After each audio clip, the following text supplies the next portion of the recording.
Welcome to Earth Archives. When talking about druids, many friends will think of the characters in video games such as Diablo. After all, almost all Gallic druids are legends or fictional characters. However, one druid is a real person. That is Caesar's druid spy, Divikakos. Today we will talk about the only druid with a name in history. Before the show starts, please subscribe, like, and turn on the little bell. If possible, leave your thoughts. This will help the growth of the show. Without further ado, let's officially start. In the shadowy depths of ancient Gaul, amidst the towering forests and mist-covered moors, there lived a man whose name would be whispered in hushed tones for centuries to come. Divikakos, Caesar's druid spy. Born into a world of mystery and magic, Divikakos was destined for a life of adventure and intrigue. From the moment of his birth, Divikakos was marked by destiny. His parents, themselves druids of great renown, recognized the spark of greatness within him and vowed to nurture it. From a young age, Divikakos showed a keen aptitude for the mystical arts, displaying a natural talent for divination, prophecy, and herbalism. Under the tutelage of his parents and the elders of his tribe, Divikakos honed his skills, delving deep into the ancient lore and traditions of his people. He learned the secrets of the land, the language of the animals, and the rhythms of the seasons. He communed with the spirits of the earth and sky, seeking wisdom and guidance in the natural world. But Divikakos' idyllic childhood was soon shattered by the arrival of the Romans. Led by the ambitious Julius Caesar, they swept across Gaul like a tidal wave, leaving destruction and despair in their wake. Divikakos watched in horror as his homeland was ravaged by war, his people slaughtered or enslaved by the invaders.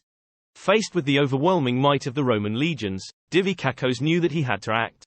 He volunteered to serve as a spy for Caesar, using his knowledge of the land and its people to gather intelligence and sow discord among the enemy ranks. He knew that by betraying his own kin, he would be sealing his own fate, but he also knew that it was the only way to save what little remained of his homeland. And so Divikakos embarked on a dangerous journey into the heart of enemy territory. Disguised as a Roman soldier, he infiltrated Gaulish villages and encampments, gathering information and relaying it back to Caesar's camp. He risked his life time and time again, braving enemy patrols and treacherous terrain in his quest for victory.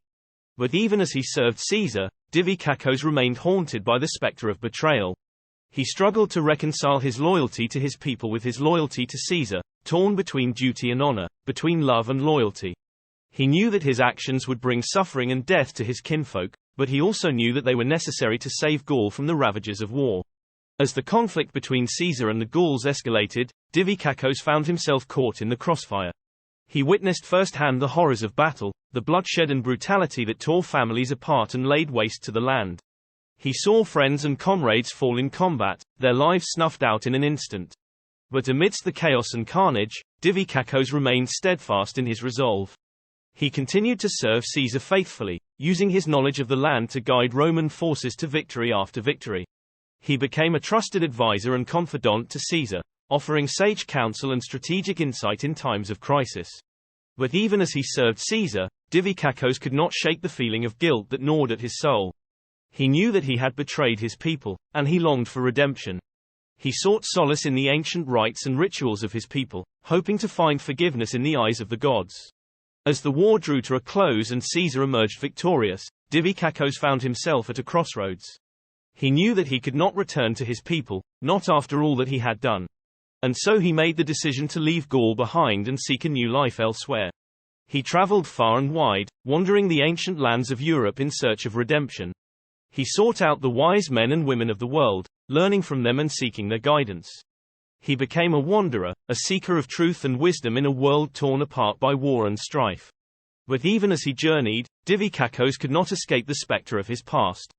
He was haunted by the memories of his betrayal, the faces of those he had betrayed. He carried the weight of his guilt with him wherever he went, a burden that grew heavier with each passing day. And so Divikakos wandered the ancient lands, a solitary figure in a world consumed by chaos and conflict. He sought redemption in the eyes of the gods, hoping that one day he would find peace and forgiveness for the sins of his past. And though his journey was long and arduous, he never lost hope that one day he would find the redemption he sought. But amidst the turmoil and strife of ancient Gaul, another drama was unfolding, a drama of love and betrayal, of brotherhood and bloodshed. At the heart of this drama were two brothers, bound together by blood and destiny, yet torn apart by jealousy and ambition. The elder brother, Vercingetorix, was a warrior of unmatched skill and valor. He had led his people into battle against the Roman invaders, rallying the Gaulish tribes to stand united against the forces of tyranny and oppression. He was a hero to his people, a symbol of hope and defiance in the face of overwhelming odds. But Vercingetorix's younger brother, Diviciacus, harbored a bitter jealousy towards him. He resented his brother's fame and glory, coveting the power and prestige that came with it. And so he plotted and schemed, seeking to undermine his brother's authority and seize control for himself. Their rivalry came to a head on the battlefield, as Vercingetorix led his forces against the Roman legions in a desperate bid for freedom. Diviciacus, consumed by his ambition, betrayed his brother to the Romans, revealing his plans and betraying his trust. In the midst of the chaos and confusion of battle, Vercingetorix was captured by the Romans and brought before Caesar himself.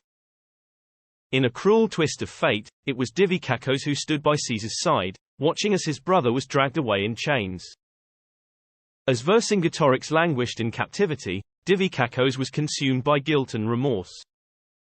He knew that he had betrayed his own flesh and blood, sacrificing his brother's freedom for his own gain. He sought solace in the ancient rites and rituals of his people, praying to the gods for forgiveness and redemption. But even as he prayed, Diviciacus knew that his actions could never be undone. He had betrayed his brother, his people, and himself, and he would carry the weight of his guilt with him for the rest of his days. And though he sought redemption in the eyes of the gods, he knew that true forgiveness could only come from within. And Sir Diviciacus wandered the ancient lands, a broken man in a world torn apart by war and betrayal. He sought redemption in the eyes of the gods, hoping that one day he would find peace and forgiveness for the sins of his past.